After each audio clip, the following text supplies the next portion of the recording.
Waiting concern me, not be my pikin. Not be my pikin, but this guy and this lady actually have the power to determine how long you live. They determine the quality of the healthcare you get.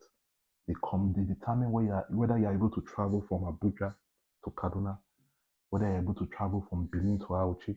A lot of people don't travel anymore. Benin to Warri, people don't travel. But not be your pikin. Why are the people doing it? The people we abandoned. The people, Africa, Nigeria, the people we abandoned. Look at West Africa. Wahala, crime everywhere. Right? So we must have a rethink, and it's not as difficult as we think. So what are we gonna do? And again, it's very easy. It's very, very easy. You can do something on your own. You don't have to give money to anybody. You can do something on your own. I'm just here to guide you. When I started, I started with just the education part of it. I started like close to a year now. I think about a year. Yeah, close to a year now. The education part of it. I started with just 15,000 naira. I didn't have much money then.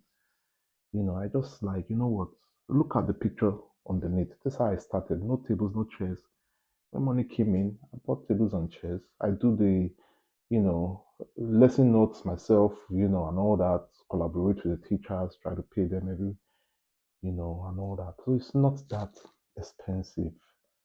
And again, this is not a charity. This is a support. What is a support? A support is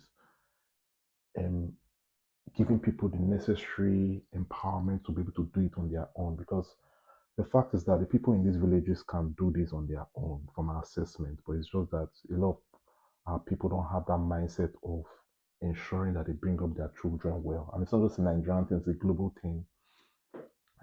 But globally, they don't get to put pressure on people directly like this, because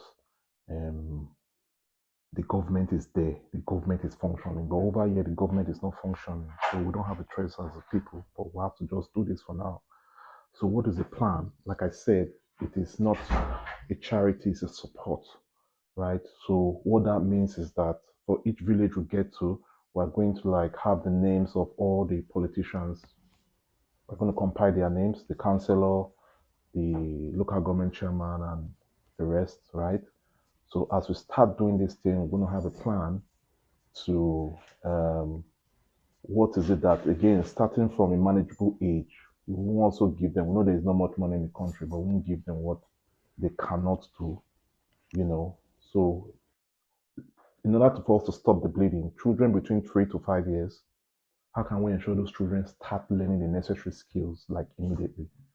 How can we ensure they start knowing 1 to 10, they start learning their A, B, C to Z? A lot of children don't know this in the village. It's shocking.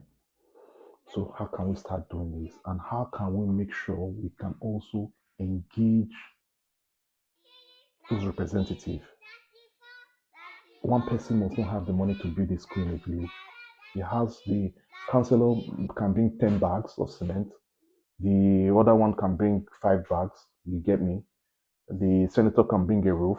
And at the end of the day, we have a school, So just like this, how can it's different when you give someone money, ask the person to go to the market than when you give the person money and you ask the person to go to the market with a list of what to buy. A lot of these politicians do anyhow because they just they think for the people. They just do anything they want to do for the people. The people are not really,